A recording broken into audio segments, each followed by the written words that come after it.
Hello, everybody. My name is Adam Pohl, and we're so happy to have another Greater Crofton Chamber of Commerce podcast here today. And hey, I should be playing Hail to the Chief. We're bringing in the Prez here today, our outgoing Chamber President Chris Barber. Chris, I think your title is Chief Nerd, right? You got that right. Of Cheaper Than A Geek. And it's going to be a great conversation today as we learn a little bit more about really how Chris's business fits with small businesses here throughout our Anne Arundel County and even broader area here in Maryland. Before we get started, though, we want to say a huge thank you. You see it if you're watching this above me, above my shoulder here, to D4 Strategies, Innovative Communications. And let's watch a little video from D4 right now. Public relations. Communications.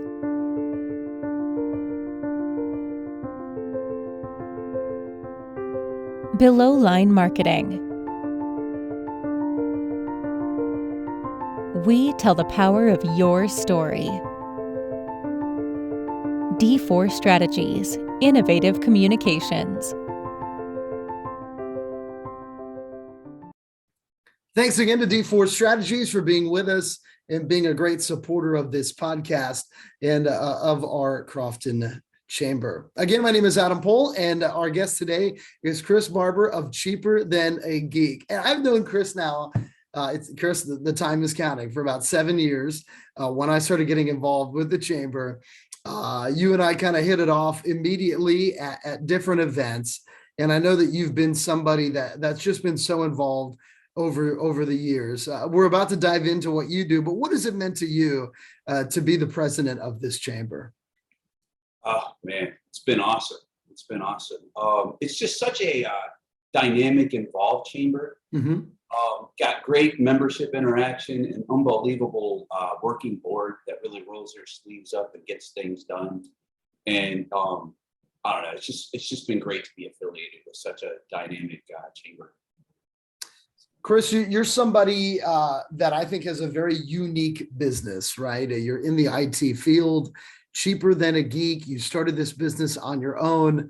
Before we delve into a little bit of your background, I want to talk about what is a great fit for you, because you're somebody that helps kind of serve the underserved in the IT world. And it's a changing world in that regard, because so many people are working from home and everything look, when we were all in an office, the majority of your work was through a computer as well. But now if you're at home, right, a lot of your meetings, what used to be a face-to-face inter-office meeting is now a Zoom chat like we're having, right?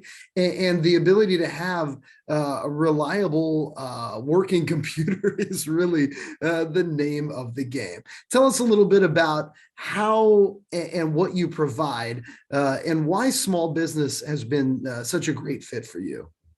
Yeah, absolutely, Adam. So we've always, our big claim to fame is that we're like outsourced IT people for the small businesses. Mm-hmm. So oftentimes that's 1 to 10 person companies. And that space has been largely underserved in the IT space. And it's because it takes about as much effort to support, say, a 3-person CPA firm as a 30-person CPA firm, but there's mm-hmm. more money in the 30-person CPA firm. So my colleagues, understandably so, kind of gyrate that direction. But we're a small business. We're a huge organization of 6 people. So we like playing in the small business arena. And, nobody saw this pandemic or this work from home phenomenon happening like it did. But it kind of was a good fit as far as what we were already doing. So we were already helping 1-person companies, Right. And if you think about everybody working from home, in a lot of ways, that's like a 1-person company. So our approach to security has always been at the workstation level, whereas a lot of providers kind of focus on the network, the server, that universe. We've always taken the approach where it's all about the individual workstation. So that translated immediately into the work from home arena. And it's worked out quite well. So we just our clients have moved around and they're a little bit more dispersed than they used to be. But as far as like the practical application of it, the nerd stuff, if you will, exactly the same. I'm sure that you deal with so much in the security aspect of IT, right? For your businesses, what are some of the things that you're hearing? Because it seems like that is unfortunately a growing industry, right? The people trying to hack into your business and threaten your business and your computer. Absolutely, absolutely. It's really gotten out of control. It's been spiraling out of control for years, but for some reason, the pandemic turned that up a lot. It's almost like all the bad guys had day jobs and got fired or something because the attacks just shot through the roof. And a lot of them, they'll do the low hanging fruit thing where they'll send you emails. They want you to click on stuff. And some of these things are really, really convincing, really targeted. It might appear to be from your boss asking you a work related question. And unbeknownst to you, you're dealing with somebody, in another country that's really just out to get everybody. And, a lot of small businesses assume, well, I'm a little business, why would Russian hackers run after me? Well, the short answer is this is turning into such a big business. A lot of times the first thing they look for is your insurance information. And if they see that you've got an insurance policy against, say, ransomware for $1 million, guess what they're going to do? They're going to ransomware you for $1 million because they know that the money is there. And it's a big business. I'm convinced these people are like reporting to offices every day. Like it is unfortunately a real business. So you've got to protect yourself. And some of it is not rocket science. We've been doing the 1, 2, 3 person company thing forever. And a big piece of that is that you back your data up in a safe way. You heard about the Baltimore City attack a bit ago, and a key takeaway there was they didn't have good backups because if they did, they'd be fine, and they, meanwhile, we've got 1, 2, 3 person companies that have a better backup in place than the city of Baltimore did, so it's not all rocket science. It's super nerdy though. You embrace that though, and that's what I love. I mean, it's a big part because obviously, nothing against buying a hamburger or buying a ticket to a show or something like that. But when you partner with someone that's going to, try to help you in securing and making everything right and be your partner in IT, there's got to be a lot of trust. And I think that one of the things that you have stood out to me over the years is you really are yourself. And you like to bring that energy, that look, and how you present yourself to make people feel comfortable with you and your business. Heck yeah, you got to celebrate the nerdiness, my man. So, a lot of times, this is an interesting career choice because perhaps a little more than most, oftentimes we're the firefighters getting the kittens out of trees, Yeah. But with that comes a lot of people that are freaked out. Nobody calls in and says, hey, our email server's down. Could you guys get to it like in the next week or so? They're calling up like, we got no email. We got these deadlines. We don't know what to do.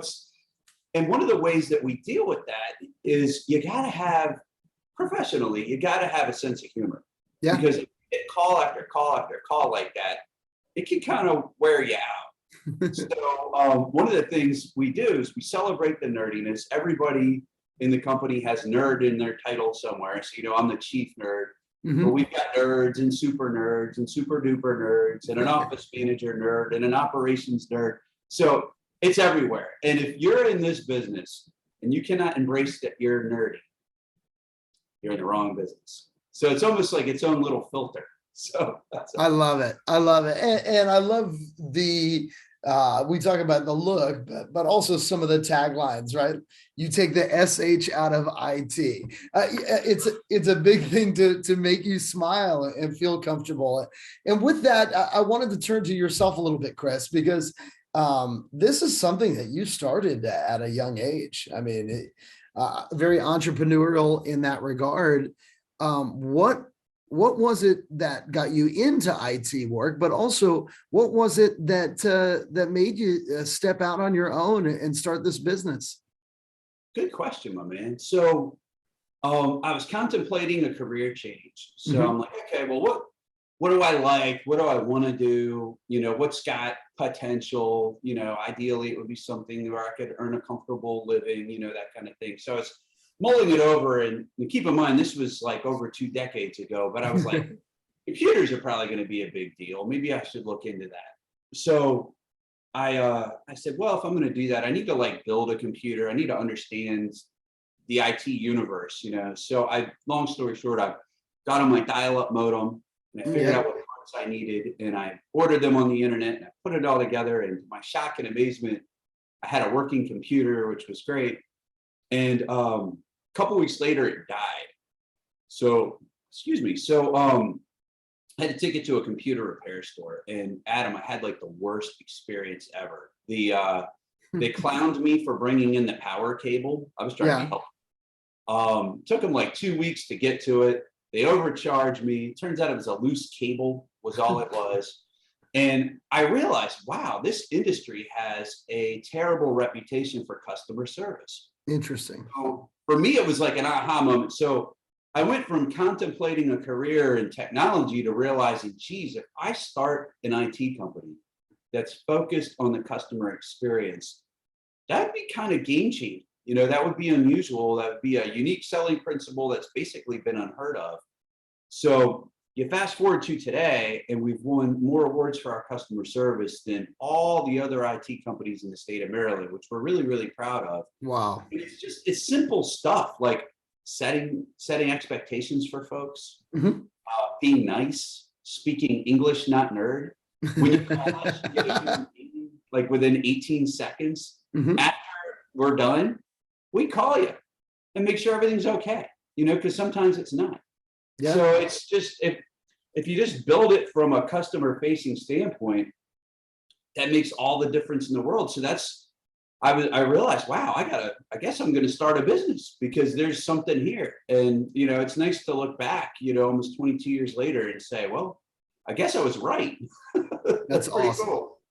That is very cool, Chris. And something that is big in the chamber scene, and as far as you building that trust, is something we're coming back to, of course, which is face-to-face networking. The Crofton Chamber prides itself on being a chamber that has more opportunities and kind of a greater vibe in that field than almost any other here locally. But with that all being said, you're very involved in many different organizations, and some people, they either, number one, don't feel like they have the time, right? I mean, look, we work 9 to 5. It's much easier to just go home than go to some 5 p.m. to 7 p.m. event with business cards and try to talk to people, right? And then other people just obviously aren't very comfortable in networking, in outreaching, and kind of getting out in the community. It seems, I don't know, somewhat disingenuous, or it's like, okay, that's not for me. Well, you've been so involved in this. How have you married that balance of the service side to keep up the great service while also still getting out and being so involved in the community that you're able to obviously build your business by making these connections and also, of course, rise your way up to being the president of the Crofton Chamber? Good question. So, a lot of it is you got to be able to kind of deliver on your commitment. So I've always prioritized service delivery over everything else. If we're not doing a great job servicing our customers, then everything else is pointless.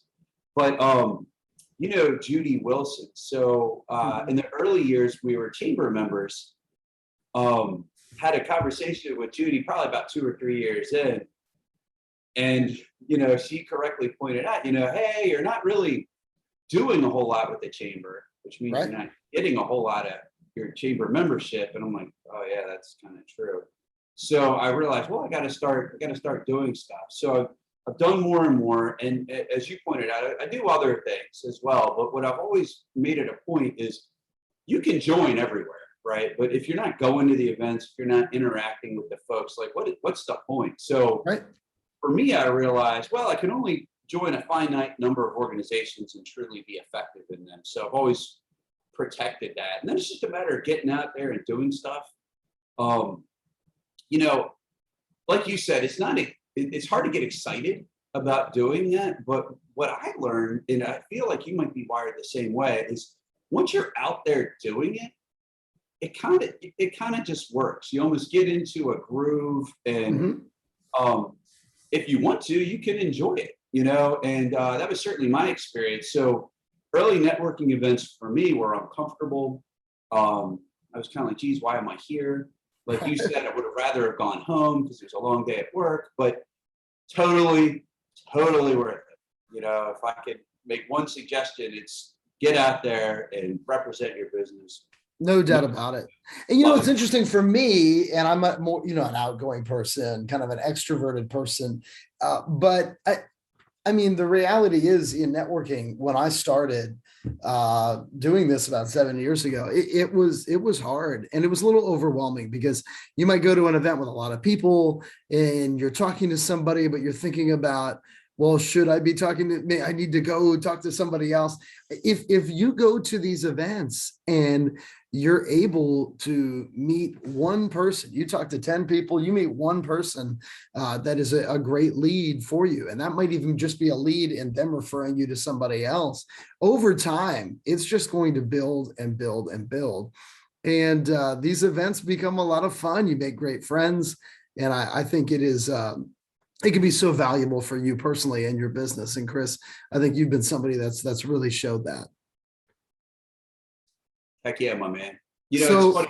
I'll give you a for instance. I used to test those morning breakfast speed dating. Yes. So you're sitting at a table and you give your elevator spiel. But I got to tell you, man, first of all, you get great at your elevator pitch, or not, because you're doing it over and over again, and you can never be too good at that. But you know, like you said, a lot of times it's not necessarily I'm selling to the person in front of me as much as it might be to say somebody they know.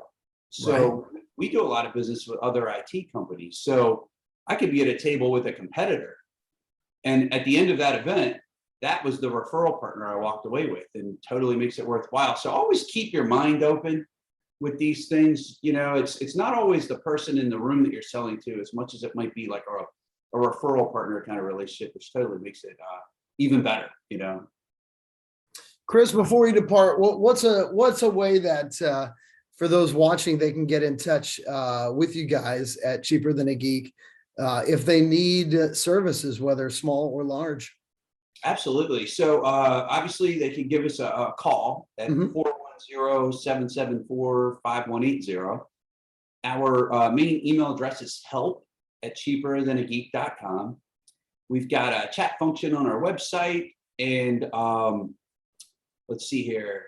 I'm sure I'm forgetting something. Facebook Messenger even is a viable way to get hold of us. So yeah, anything folks need, even if it's just a little bit of free advice over the phone, give us a call. We're happy to help. Well, Chris, this has been a lot of fun. Thanks so much for doing this.